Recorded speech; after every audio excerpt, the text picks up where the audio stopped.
Assalamualaikum warahmatullahi wabarakatuh. Salam sejahtera. Perkenalkan, saya Dian Andriani, nomor induk mahasiswa 23102460411. Saat ini saya tercatat sebagai mahasiswi pendidikan profesi guru dalam jabatan Angkatan 3 kategori 1 Fakultas Ilmu Sosial, Hukum dan Ilmu Politik, Program Studi Pendidikan Ilmu Pengetahuan Sosial Universitas Negeri Yogyakarta tahun 2023. Hari ini, Selasa tanggal 5 Maret tahun 2024, saya melaksanakan praktik mengajar di unit kerja saya SMP Negeri 1 Besuki, Kabupaten Tulungagung, Provinsi Jawa Timur untuk memenuhi penilaian uji kinerja. Selamat menyaksikan.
Dapatkan hari ini bermanfaat dan membawa keberkahan bagi kita semua adalah kita bersama-sama berdoa. Berdoa, silakan dipimpin tulis.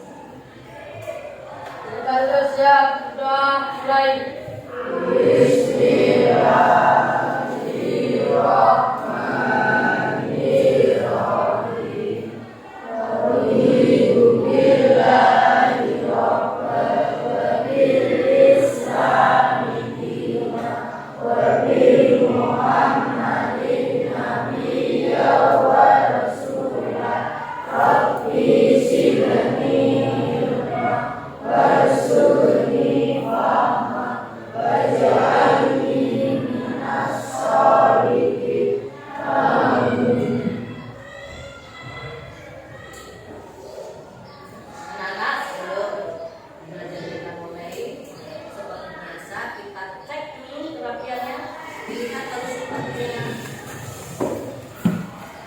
Kancing bajunya, semua tangan tolong dimasukkan ke bangku masing-masing. Adakah sampah di dalamnya? Tidak. Oke, bebas semua ini ya, jaga kebersihan. Baik anak-anak, seperti biasa sebelum pembelajaran dimulai, kemudian cek kehadiran kalian. Untuk hari ini kalian harus menyebutkan nama negara beserta ibu kota. Bisa dimulai dari Afara. Indonesia Jakarta, Bu.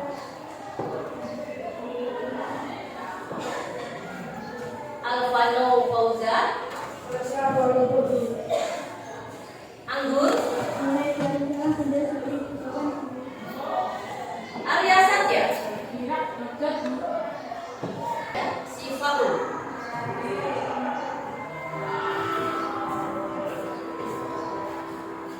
Baik anak-anak, minggu yang lalu kita telah mempelajari mengenai apa? Coba ada yang masih ingat? Oh iya, Tinara, kita mempelajari apa? Iya, betul sekali. Tepuk tangan buat Mark Tinara.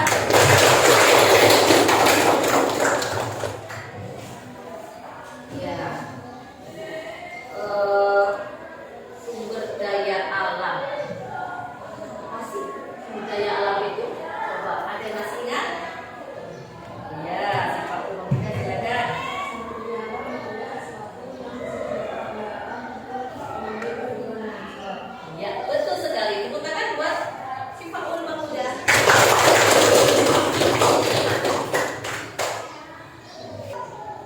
Indonesia memiliki potensi sumber daya alam yang melimpah. Kira-kira kalian bisa nggak menyebutkan sumber daya alam apakah itu? Coba angkat tangan siapa yang bisa? Oh iya, Nova silakan.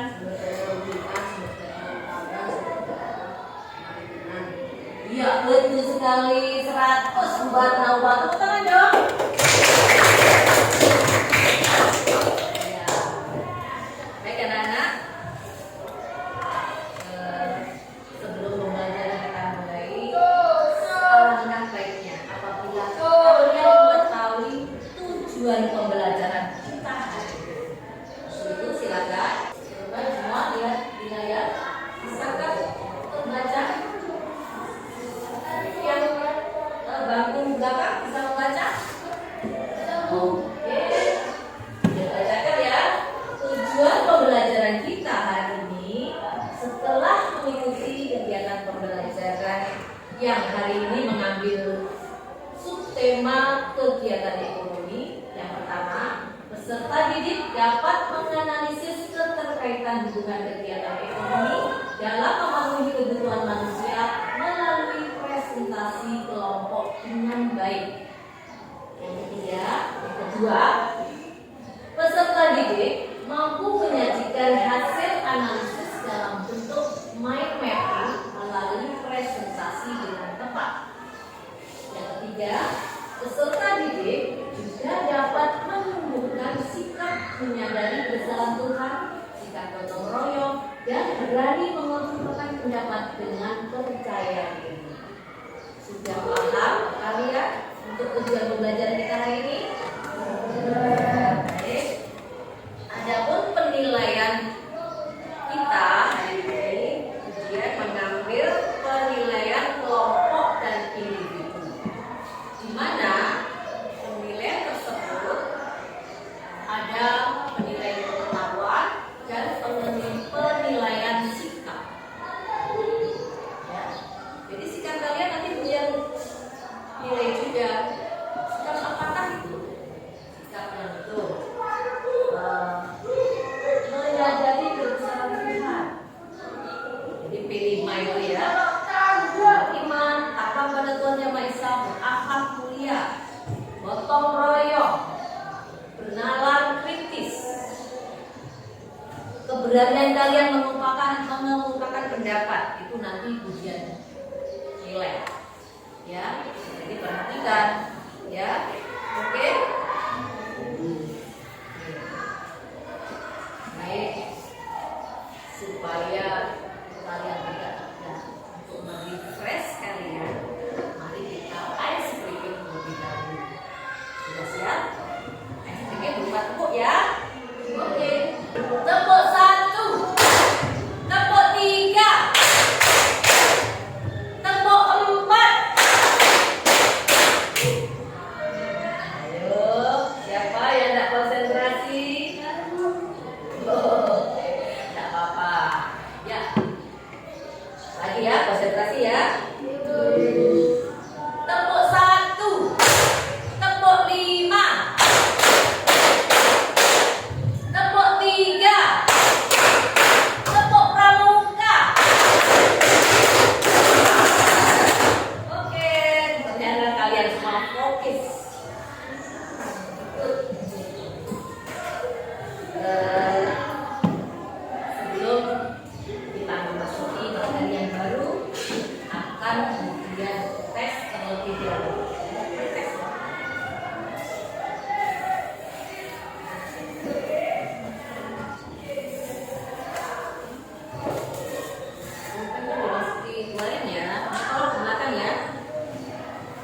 bergabung ke kelompok masing-masing. Kelompoknya seperti yang dulu saja ya. Nah, silakan.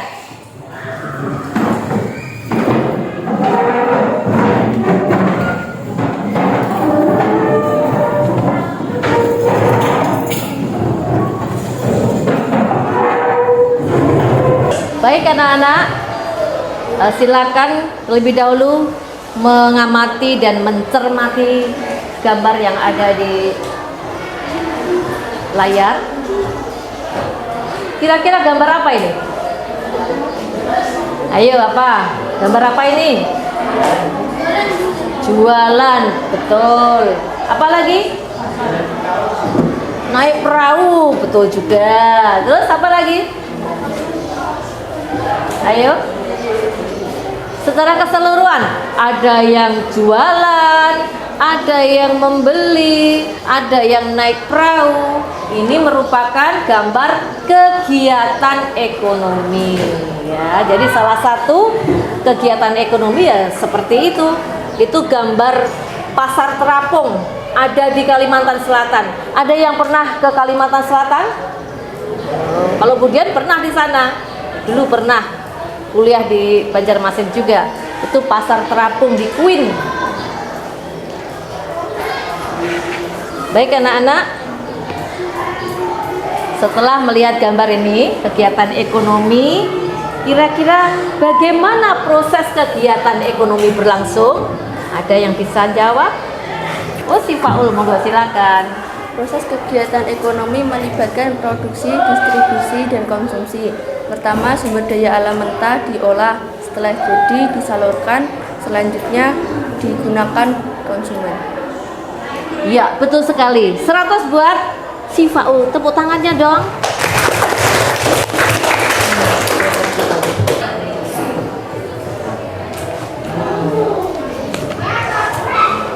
Untuk pertanyaan yang kedua, bagaimana aktivitas manusia dalam memenuhi kebutuhan hidupnya? Coba siapa yang bisa menjawab? Saya Bu, Oh ya? melalui kegiatan ekonomi. Iya, betul sekali. Jadi manusia dalam memenuhi kebutuhan hidupnya yaitu melalui kegiatan ekonomi yang meliputi apa tadi? Produksi, apa lagi? Distribusi dan konsumsi. Betul sekali. Pinter kabeh ya. Oke. Supaya kalian lebih memahami materi kita hari ini mengenai sub materi kegiatan ekonomi, akan Budian bagikan bahan ajar buat kalian semua. Dibaca ya, dibaca, dipahami.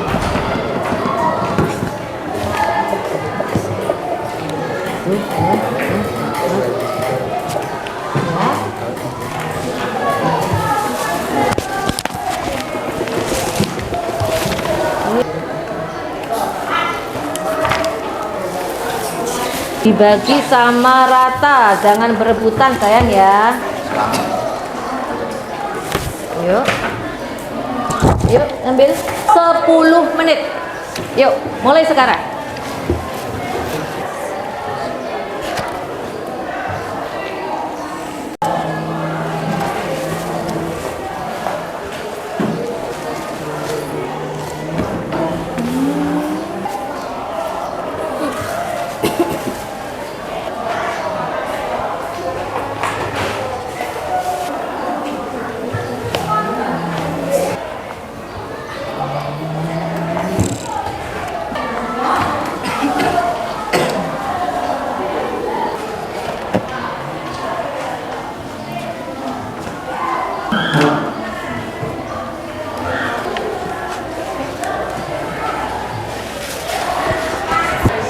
Baik anak-anakku, akan Budian tayangkan video, tolong disimak dan diperhatikan ya.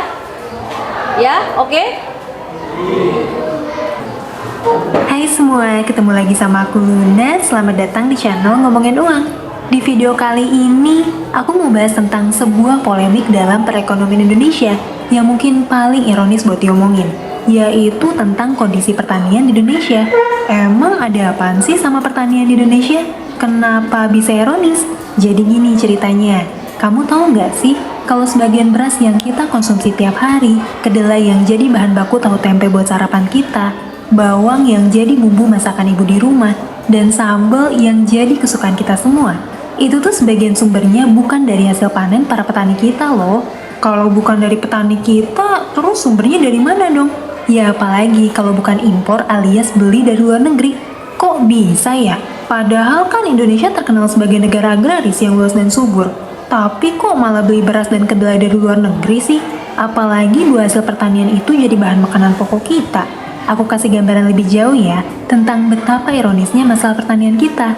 Negara kita tuh punya 26 juta hektar lahan subur buat lahan pertanian. Selain itu, Indonesia juga punya lahan buat agrikultur, yang luasnya 68,3 juta hektar atau sekitar 33% nih, dari total wilayah daratan Indonesia. Dengan lahan subur yang seluas itu, sebetulnya tanah Indonesia tuh sangat kaya potensi, soalnya cocok buat ditanemin apa aja, mulai dari padi-padian, umbi-umbian, jagung, kopi, tebu, dan juga semua jenis rempah-rempah eksotis dengan nilai ekonomi tinggi. Itu loh yang dulu bikin bangsa Eropa rebutan wilayah di Nusantara selama ratusan tahun. Kalau kita lihat dari sisi potensi pertanian di Indonesia, harusnya para petani kita bisa hidup sejahtera ya. Tapi ironisnya nih, kesejahteraan petani kita justru terus ngalamin penurunan dari tahun ke tahun. Dan sejak tahun 2000, negara kita malah jadi importir bahan dasar pangan kayak beras, kedelai, bawang, cabai, dan masih banyak lagi. Wah, kok bisa ya kita tuh harus impor bahan dasar pangan kita dari luar negeri? Padahal kurang luas apa coba wilayah pertanian dan perkebunan kita? Dan kenapa juga petani kita kok nggak bisa meraup untung ya dari potensi kesuburan tanah Indonesia? Nah, Baik anak-anak, kalian semua sudah mencermati tayangan video yang Budian tayangkan di layar tadi, di mana negara kita, negara Indonesia merupakan negara agraris yang terkenal dengan sebutan tanah gemah ripah loh jinawi. Namun ironisnya, mengapa justru bahan pangan harus mengimpor? Ya kan? Seperti itu ya. Nah, di sini sebenarnya banyak sekali faktor-faktor yang menyebabkan negara kita mengimpor bahan makanan dari luar. Namun untuk mengerucutkan permasalahan, di sini kita mengambil beras saja. Mengapa negara kita menjadi importir beras? Ya. Nih.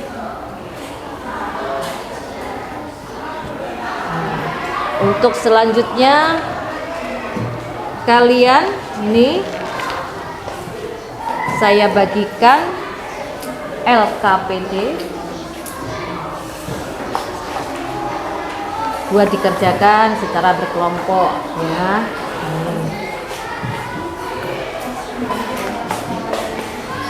Oh, kelompok ini ya. Yuk dibaca. Ini silakan dibaca.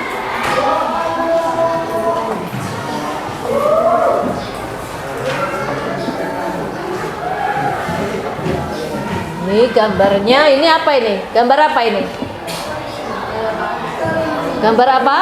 Sawah yang mengering, ya. Tentunya kalau sawahnya mengering bagaimana produksi berasnya? Ya? Gagal atau berhasil? Ya, gagal, pastinya gagal ya. Terus gambar yang tengah itu apa itu? Gambar apa? Distribusi, ini ya, impor beras. Gambar yang bawah, konsumsi beras. Iya, saat ini menjadi fenomena yang luar biasa. Seumur-umur ini, tahun inilah harga beras melambung tinggi. Tentunya ibu kalian pernah berbicara seperti itu kan? Membicarakan tentang itu? Ya. Sekarang silakan itu LKPD-nya dibaca. dibagikan. Istirahat belum selesai, makanya mulainya ambil bitan.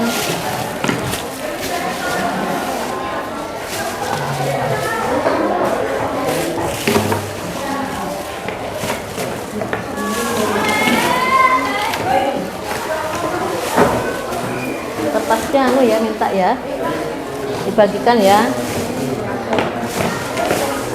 Ambil kertas seperlunya kemudian dibagikan, sisanya buat teman-teman yang lain.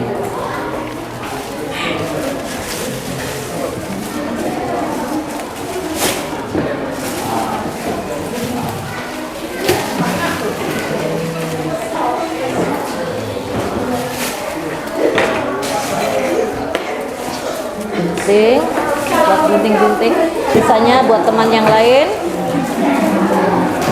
Ini habis. Ini lemnya.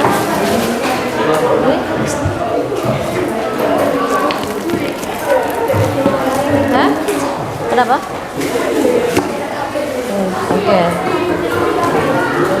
Nanti begitu pakai.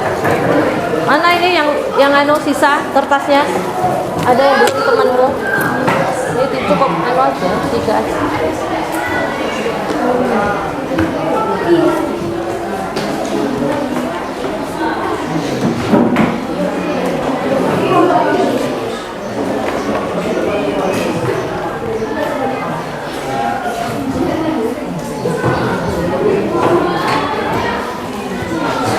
Jadi coba kalian diskusikan permasalahan yang ada di LKPD yang kemudian bagikan. Teman-teman, kira-kira apa ya faktor-faktor penyebab produksi beras turun? Menurut kalian apa? Kalau menurut saya karena faktor alam seperti cuaca buruk, banjir, kekeringan, dan puting beliung.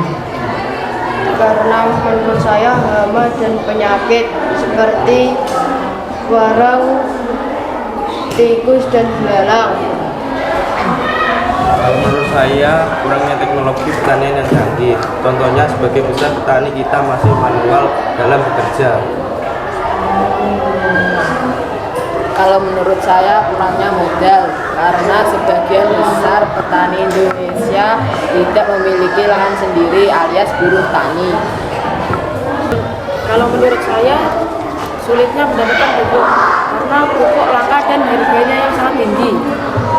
Baik teman-teman, pendapat kalian masuk semua.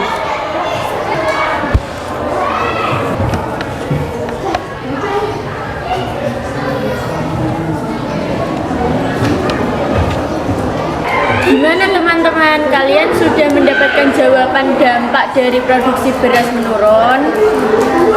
Menurut saya mengakibatkan krisis pangan karena makanan pokok kita adalah beras. Menurut saya ketidakstabilan sosial seperti protes, demo, dan kerusuhan. Menurut saya dampak ekonomi misalnya terjadi inflasi yaitu kenaikan harga barang atau jasa dengan faktor tertentu. Menurut saya kenaikan harga beras. Oke teman-teman, langsung saja kita tulis yuk.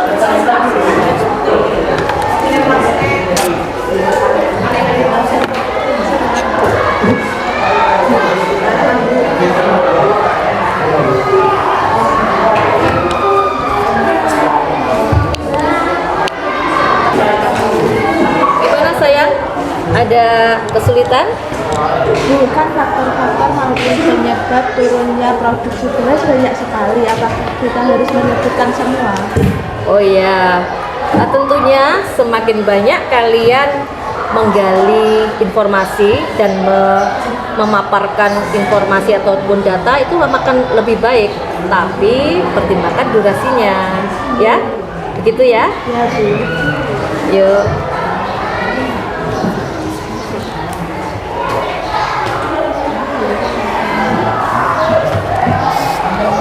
Ada kesulitan? Nulisnya kok di bangku. Ada kesulitan enggak ya?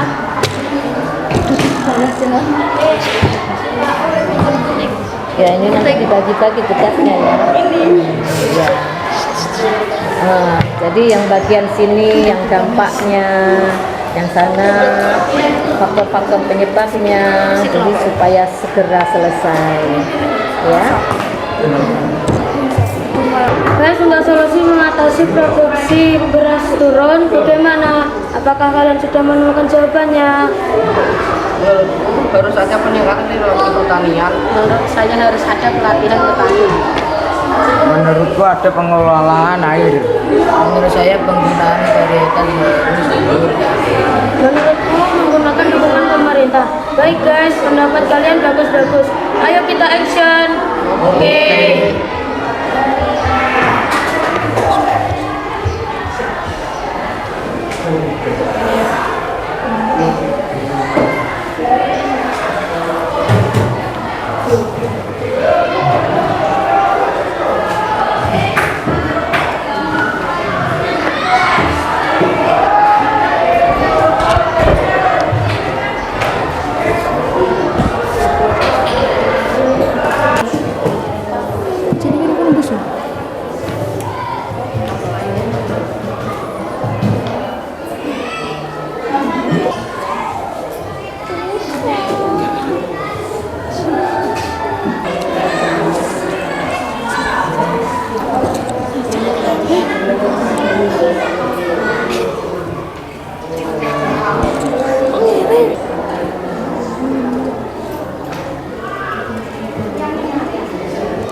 Gimana? Sudah selesai? Sudah? Oh, luar biasa. Oke. Banyak udah selesai deh. Mana Nara? Kelompok kalian sudah selesai? Bagus. Kelompok 1 ya. Siva. Gimana Siva? Udah selesai kelompoknya? Oh, luar biasa. Ini kelompok 5. Iya. Oh, udah selesai ya. Bagus. Angkat tangan. Dikasih garis gini ya sayang ya. Nah, bisa seperti ini. Ya, dilanjutkan sama solusinya juga. Bikin berbunga-bunga juga boleh, pelingkur-pelingkur boleh, ya seperti itu boleh ya. Baik anak-anak, rupanya kalian semua hebat ya. Udah selesai membuat mind mappingnya. Baik. Terlebih dahulu siapa ini yang mau presentasi? Ayo. Tapi yang paling duluan kelompok 1 ya sayang ya. Nggak apa-apa ya. Oke, silakan kelompok 1 mempresentasikan hasil diskusi. Untuk yang lainnya, kelompok lainnya tolong cermati ya. Nanti memberi tanggapan. Tanggapan bisa berupa pertanyaan, bisa juga berupa masukan ya. Oke, oke anak-anak. Are you ready? Ready. Oke, silakan. Assalamualaikum warahmatullahi wabarakatuh.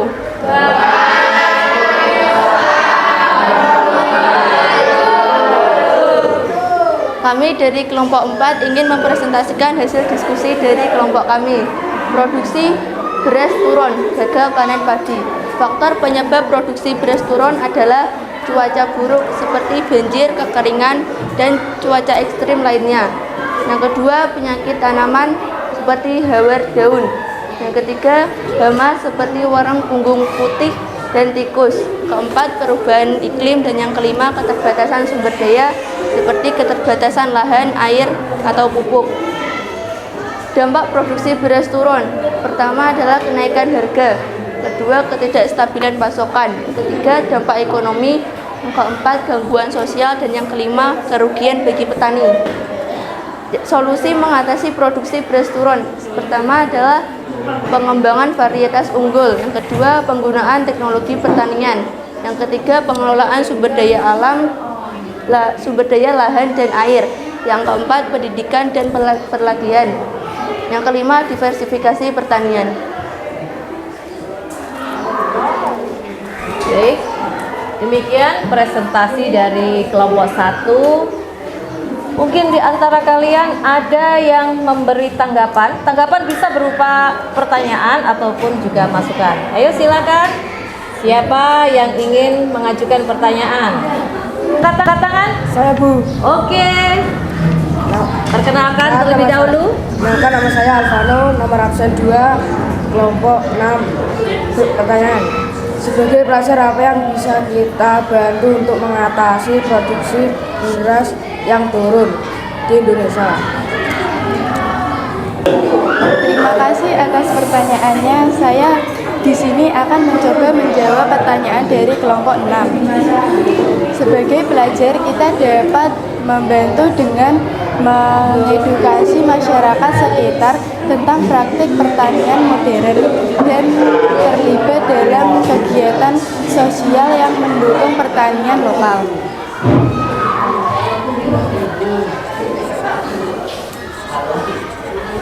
Demikian jawaban dari kelompok 1. Bagaimana? Kelompok 6 sudah puas? Oke. Selanjutnya ada dari kelompok lain? Silakan. Perkenalkan, nama saya Risti Campuri Maharani dari nomor absen 28 dari kelompok 3. Pertanyaan saya, bagaimana peran pemerintah untuk meningkatkan produksi beras di Indonesia?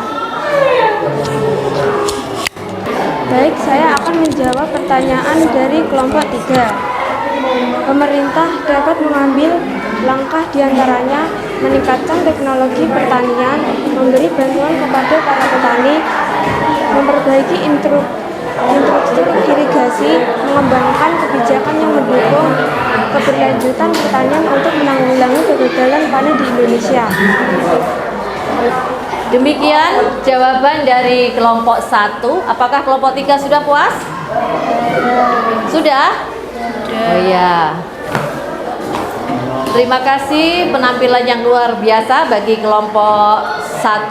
Tepuk tangan semuanya buat kelompok 1 yang telah memberikan yang terbaik hari ini. Oke, silakan duduk kembali. Baik anak-anak, presentasi kita hari ini sudah selesai. Untuk selanjutnya tolong ditata kembali seperti semula. Silakan.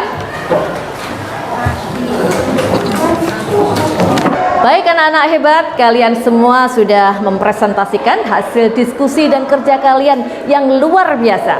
Dan saatnya kita mengambil kesimpulan. Siapa yang bisa mengambil kesimpulan? Ayo, angkat tangan. Oke, coba Siva. Untuk mengatasi turunnya produksi beras di Indonesia, perlu adanya kolaborasi pemerintah dengan para petani. Iya, betul sekali. Tepuk tangan buat si Faul. Iya, jadi untuk mengatasi turunnya produksi beras di Indonesia harus ada kolaborasi antara petani, pemerintah, dan masyarakat. Ya, sebaik apapun program, apabila tidak didukung dari berbagai pihak, maka akan sulit untuk tercapai. Dan kalian sebagai generasi muda harus mempersiapkan diri, karena 15 tahun, 20 tahun, dan 25 tahun lagi kalianlah yang mengendalikan negeri ini. Jadi kalian harus siap-siap, semangat terus, dan giatlah belajar. Bagaimana? Siap? Siap. Oke, hebat. Baik anak-anak, bagaimana pembelajaran kita hari ini? Menyenangkan atau tidak? Yang benar, menyenangkan saja atau menyenangkan banget? Iya, terima kasih ya. Oke. Bagaimana untuk materi kegiatan ekonomi, sudah paham? Paham belum? Paham saja apa paham banget? Baik.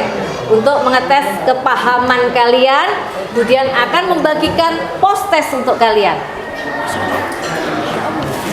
Oh ya, sini dimasukkan hasilnya.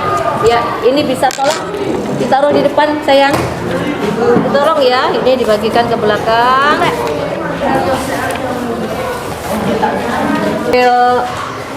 Diskusi kalian, mind mapping dikumpulkan juga. Ya, tolong perhatikan kejujuran kalian. Apa? Kenapa? Ya, dilingkari langsung saja.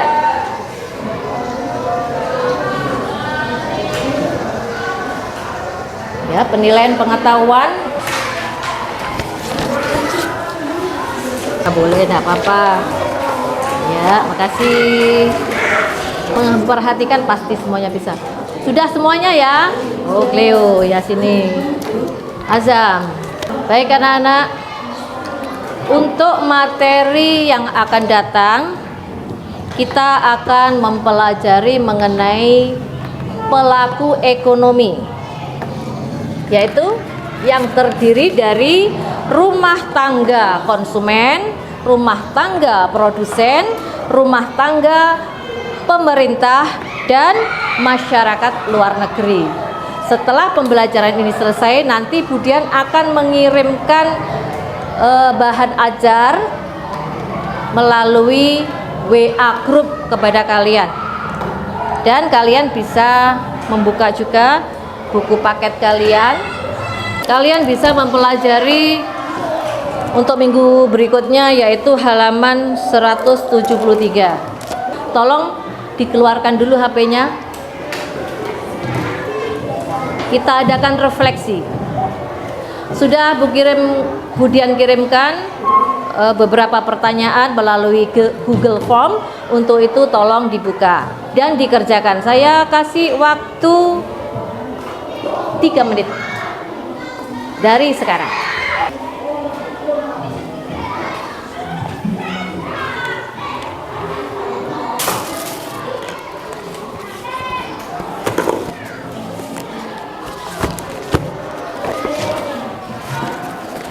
Bagaimana? Sudah selesai? Sudah? Alhamdulillah. Baik anak-anak, usai sudah pembelajaran kita hari ini. Budian mengucapkan terima kasih atas perhatian kalian yang luar biasa siang hari ini. Dan marilah kita membacakan hamdalah terlebih dahulu. Silakan. Alhamdulillahirrahmanirrahim. Baik, terima kasih. Wassalamualaikum warahmatullahi wabarakatuh.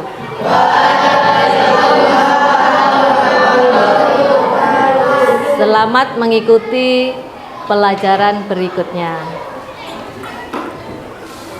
Demikian video praktik pembelajaran kami. Mohon kritik dan saran demi kemajuan pendidikan nasional. Salam pendidikan. Wassalamualaikum warahmatullahi wabarakatuh.